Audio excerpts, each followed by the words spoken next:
નમસ્કાર. એના પછી ત્રીજા નંબરનો ક્વેશ્ચન છે કે નીચે પ્રમાણે પેરેગ્રાફ વર્ડમાં ટાઈપ કરો અને તેમાં પ્રશ્નોના જવાબ મુજબ યોગ્ય ફોર્મેટિંગ કરવાનું છે. તો આ રીતે વર્ડની અંદર આ રીતે ટાઈપ કરવાનું છે, એની અંદર આ રીતે શેપ લાવવાનું છે, શેપની અંદર આ રીતે લખવાનું છે. બરાબર. પછી આ જે છે લેફ્ટ સાઈડ છે, આ રાઈટ સાઈડ છે, તો રાઈટ સાઈડ કરવાનું છે. પછી આમાં પેરેગ્રાફ નથી, ઇનકેસ પેરેગ્રાફ પછી એક એન્ટર આપીને આ રીતે થેન્ક યુ પ્રિન્સિપલ આ રીતે લખવાનું છે. બરાબર. અને પછી નીચે જે ક્વેશ્ચનો આપ્યા છે ફોર્મેટિંગના, એ ક્વેશ્ચનો તમારે સોલ્વ કરવાના છે. તો પહેલાં તો વર્ડની ફાઇલ તમારું જ્યાં ફોલ્ડર છે ત્યાં રીતે ફાઇલ બનાવી દો. તો તમારું આ રીતે ફોલ્ડર છે, એની અંદર રાઈટ ક્લિક કરી ન્યૂ કરી માઇક્રોસોફ્ટ વર્ડ, અને 2 ફાઇલ છે એટલે તમારો રોલ નંબર આપી અને ડેશ કરીને પાછળ 2 લખવાનું. આગળ જે છે આપણે પહેલી ગુજરાતી ટાઈપિંગવાળી બનાવી એમાં 1 લખ્યું, અને આ વર્ડની બીજી ફાઇલ છે ડેશ કરીને શું લખ્યું 2 લખ્યું. ડબલ ક્લિક કરો એટલે ખુલી જાય. તો પહેલાં તો આની અંદર શું કરવાનું છે કે આ રીતે શેપ લાવવાનો છે, આ રીતે આખા શેપમાં છે. તો એના માટે ઇન્સર્ટની અંદર જવાનું, એમાં શેપીઝની અંદર જવાનું, એમાં અલગ અલગ પ્રકારના શેપ છે. બરાબર. ઇન્સર્ટની અંદર શેપીઝમાં જશો, એમાં અલગ અલગ પ્રકારના શેપ આની અંદર છે. એમાંથી જે શેપ હોય એ શેપ લાવી દેવાનો. આમાં એક્ઝામ્પલ તરીકે આ રીતે રેક્ટેંગલ છે, તો આ રીતે રેક્ટેંગલ શેપ આની અંદર અહીંયા લાવી દો.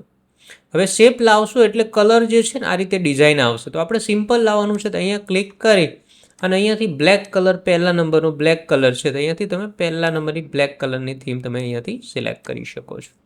અને લખવું હોય ડાયરેક્ટ લખાશે, અધરવાઇઝ ના લખાતું રાઈટ ક્લિક કરીને અહીંયા શું કરી શકો એડ ટેક્સ્ટ. બરાબર. ડાયરેક્ટ લખાય જ છે, ઇનકેસ લખવા જો એટલે લખાશે, ઇનકેસ ના લખાય તો રાઈટ ક્લિક કરી એડ ટેક્સ્ટથી પણ તમે આની અંદર લખી શકો. આ સેન્ટરમાં આવે છે, તો આપણે લેફ્ટ સાઈડ કરીએ. પછી આ એકદમ આ બાજુ છે, તો આપણે ઉપરની તરફ કરવું છે, તો અહીંયા જે છે ટેક્સ્ટ અલાઇઝ કરીને આવે છે. બરાબર. ટેબલ ટૂલ્સ, ટેબલ અંદર ક્લિક હોય એટલે ડ્રોઈંગ ટૂલ આવી જાય, તેમાં અલાઇઝ ટેક્સ્ટ આવે છે, એમાં ટોપ કરી નાખવાનું. ટોપ એટલે ઉપરની તરફ આ રીતે લખાશે. અને પછી તમારે જે છે સિમ્પલ આપ્યું છે, પહેલાં સિમ્પલ જ આની અંદર લખી નાખો. એન્યુઅલ સ્પોર્ટ્સ જે છે એ સિમ્પલ અહીંયા લખી નાખો આ રીતે. પછી એન્ટર કરી અને આ જે જમણી બાજુ આ જે છે લેફ્ટ સાઈડ છે, તો લેફ્ટ સાઈડ જ આની અંદર લખી નાખો. એના પછી આ જે લખ્યું છે ડેટ એન્ડ ટાઈમ, એ પણ પહેલાં શું કરવાનું રાઈટ સાઈડ જ લખવાનું. સિમ્પલ જ આ રીતે રાઈટ સાઈડ લખી નાખવાનું. પછી એન્ટર કરી અને અહીંયા શું આપ્યું છે પેરેગ્રાફ, અને આ જે આપ્યું છે એ લાઈન અહીંયા એન્ટર કરી લખી નાખવાનું. તો પહેલાં જે પણ માહિતી છે એ સિમ્પલ તમારે એન્ટર કરીને લખી નાખવાની છે. બરાબર. નાના મોટું તમે આ રીતે કરી શકો છો. હવે પછી આની અંદર ફોર્મેટિંગ કરવાનું. તો આ જે મોટા અક્ષરો છે બોલ્ડ અને અંડરલાઇન ને સેન્ટર છે, તો એન્યુઅલ જે સ્પોર્ટ્સ ડે સિલેક્ટ કરો, સેન્ટરમાં કરો, બોલ્ડ કરો અને મોટા ફોન્ટ આ રીતે કરો. બરાબર. તો આ રીતે મોટા ફોન્ટ કરી નાખ્યા. એના પછી જે છે દીપ કમ્પ્યુટર, તો લેફ્ટ સાઈડ જ છે. બરાબર. તો લેફ્ટ સાઈડ રાખો. પછી આ ડેટ અને ટાઈમ એ બોલ્ડ છે અને રાઈટ સાઈડ છે, તો ડેટ ટાઈમ સિલેક્ટ કરો, બોલ્ડ કરો. પછી ટાઈમ સિલેક્ટ કરી બોલ્ડ કરો. પછી આ જમણી બાજુ છે સિલેક્ટ કરી અને એને રાઈટ સાઈડ કરી શકો. બરાબર. Right side. અમુક વખત કેવું હોય લેફ્ટ સાઈડ હોય પણ આ રીતે હોય, તો આને આ રીતે ઇન્ડેક્સથી પણ આ રીતે ખસેડી શકો, જો આ લાઈન બંને સરખી હોય તો. ના હોય તો તમારે ડાયરેક્ટ જ જે છે શું કરવાનું રાઈટ સાઈડ અલાઇનમેન્ટ કરવાનું. આમાં અલગ અલગ છે એટલા માટે. ઇનકેસ સરખી લાઈનમાં ખસેડવું તો આ ઇન્ડેક્સ ઇન્ક્રીઝથી તમે ખસેડી શકો. બરાબર. એમાં શું થશે, આ લાઈન જે છે પરફેક્ટ આવશે. અને રાઈટ સાઈડ કરશો તો શું થઈ જશે, આનું જમણી બાજુનું અલાઇનમેન્ટ થશે, એટલે આ છેલ્લી લાઈન સરખી આવશે, આ અલગ અલગ આવશે. તો એ રીતે આની અંદર જે આપેલું એ પ્રમાણે તમે કરી શકો છો. પછી એક લાઈન જેટલી જગ્યા છે તો એક એન્ટર વધારે આપીને થેન્ક યુ બોલ્ડ છે, તો અહીંયા બોલ્ડ કરવાનું. તો પહેલાં અંદર ફોર્મેટિંગ છે, શેપ લાઈન અંદર જે ફોર્મેટિંગ છે એ પ્રમાણે તમારે ફોર્મેટિંગ કરવાનું છે. આમાં અંડરલાઈન રહી ગઈ છે, અંડરલાઈન કરી દઈએ.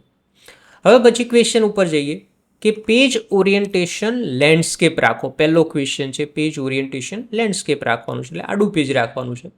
તો એના માટે લેઆઉટની અંદર જવાનું, પેજ ઓરિએન્ટેશન ઓપ્શન હશે લેઆઉટ ટેબની અંદર, અને એમાંથી શું કરવાનું લેન્ડસ્કેપ, એટલે કે આડું પેજ થઈ જશે. તો ઓરિએન્ટેશનમાંથી અહીંયા લેન્ડસ્કેપ કરો એટલે પેજ આ રીતે આડું આની અંદર આવી જશે. તો આ રીતે ઓરિએન્ટેશન આડું થઈ જશે. આ વચ્ચે આવી રીતે થઈ ગયું હતું અને વચ્ચે લાવવું તમે આ રીતે ખસેડી શકો છો. તો આપણે આ ઓરિએન્ટેશન શું કર્યું લેન્ડસ્કેપ કર્યું. તો અહીંયા નીચે બીજે ક્યાંક ક્લિક કરવાનું, પછી લેઆઉટમાંથી ઓરિએન્ટેશન કરવાનું. આમ ડાયરેક્ટ અહીં અંદર ક્લિક હશે તો આ ઓપ્શન નહીં આવે. બરાબર. નીચે ક્યાંક ક્લિક કરી અને ઓરિએન્ટેશન શું કરવાનું અહીંયાથી લેન્ડસ્કેપ કરવાનું છે.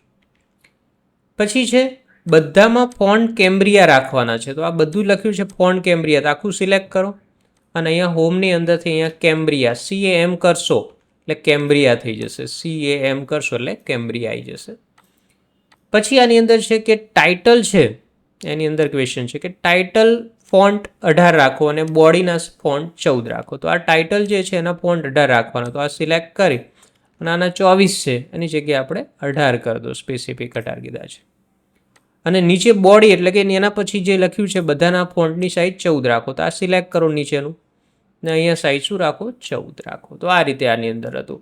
તો સિલેક્ટ કરી અને નીચે જે બધું જે છે ફોન્ટની સાઇઝ 14 રાખવાની હતી. પછી આને આ રીતે લંબાઈ વધારી દો, બરાબર. નાનું થઈ ગયું તો આ રીતે વધારી શકો અહીંયાથી.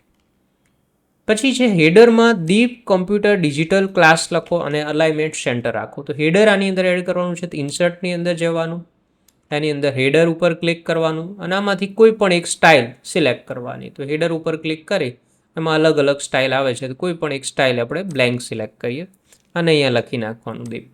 પછી આને સિલેક્ટ કરીને સેન્ટર અલાઇનમેન્ટ, તો સેન્ટર, બરાબર. બોલ્ડ કહ્યું તો બોલ્ડ પણ આપી શકો. ફોન્ટ આપણે થોડા વધારે રાખવું તો વધારે રાખી શકીએ. અને કમ્પ્લીટ હેડર ફૂટર ટૂલ્સ આવે છે, કમ્પ્લીટ થઈ જાય એટલે હેડર ફૂટરમાંથી શું કરવાનું? ક્લોઝ. ફોર્મેટિંગ અંદર જે કહ્યું હોય આમાં સેન્ટર જ કહ્યું છે તો આપણે શું કર્યું? ખાલી સેન્ટર વચ્ચે લાવી દીધું. પછી હેડર ફૂટર ટૂલ્સ આવે છે ત્યાંથી શું કરવાનું? Close header footer. એટલે કમ્પ્લીટ ક્લોઝ એરિયા એનો થઈ જશે. તો આનો શું ઉપયોગ છે? જેટલા પણ પેજ બનાવશો બધામાં આ રીતે લખેલું આવી જશે. પછી ફૂટર છે તો ફૂટરમાં પેજ નંબર ઇન્સર્ટ કરવાનું, તેનું અલાઇનમેન્ટ રાઇટ સાઈડ રાખો. તો ઇન્સર્ટની અંદર જવાનું, એમાં ફૂટર ઉપર ક્લિક કરવાનું. પેજ નંબરવાળી સ્ટાઇલ ઓસ્ટિન અથવા બેન્ડેડ કરી શકો છો. તો આપણે બેન્ડેડ રાખીએ. બેન્ડેડની અંદર આ પેજ નંબર અહીંયા સેન્ટરમાં આવે છે, આપણે રાઇટ સાઈડ રાખવાનું છે. તો આટલું સિલેક્ટ કરી હોમની અંદરથી અલાઇનમેન્ટ શું કરવાનું? અહીંયા રાઇટ સાઈડ કરી નાખો. અને ફોન્ટ મોટા પણ આ રીતે કરી શકો. તો અહીંયા પેજ નંબર આવી જશે જમણી બાજુ. ઓકે, આ પણ કમ્પ્લીટ થઈ જાય એટલે હેડર ફૂટર ટૂલ્સ ઓપ્શન હશે એનાથી શું કરવાનું? Close header footer. એટલે ફૂટરનો એરિયા બંધ થઈ જશે.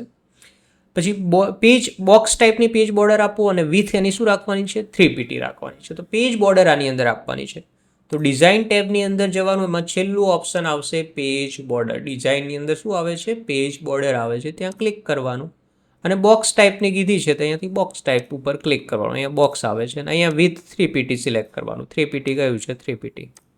કલર કે એવું કયું હોય કલર અને એની સ્ટાઇલ કઈ હોય તો કરી શકો છો. અદરવાઇઝ જે બાય ડિફોલ્ટ હોય જ રાખવાની. તો આપણે અહીંયા બોક્સ ટાઈપની બોર્ડર કીધી છે અને વિથ 3pt કીધી છે. ઓકે કરો એટલે આ રીતે આખા પેજની બોર્ડર આની અંદર આવી જશે. તો ડિઝાઇનની અંદર ક્યાં આવે છે? પેજ બોર્ડરમાં ઓપ્શન છે.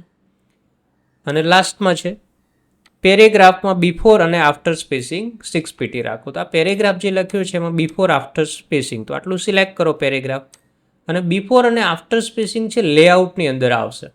લેઆઉટની અંદર જશો એટલે બિફોર સ્પેસિંગ અને આફ્ટર સ્પેસિંગ છે. તો બંનેમાં 6pt. તો અહીંયા ઉપર 6 કરો, નીચે પણ અહીંયા 6pt કરો. બરાબર, તો સિલેક્ટ કરી બિફોરમાં 6 અને આફ્ટરની અંદર 6. એટલે આ રીતે આની અંદર થઈ જશે. વધારે કીધી હોય તો આ રીતે વધારે પણ આપી શકો. 12 બિફોર એટલે પહેલાં, આફ્ટર એટલે પછી.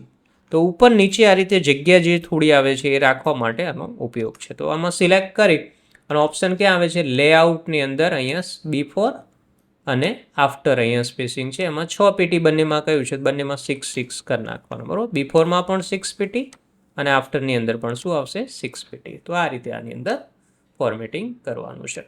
તો પહેલાં શેપ લાઇન લખવાનું છે, પછી અંદર પહેલાં ફોર્મેટિંગ હોય ફોર્મેટિંગ કરવાનું છે અને પછી જે નીચે ક્વેશ્ચનો છે જે સમજાયું એ પ્રમાણે ક્વેશ્ચનો સોલ્વ કરવાના છે.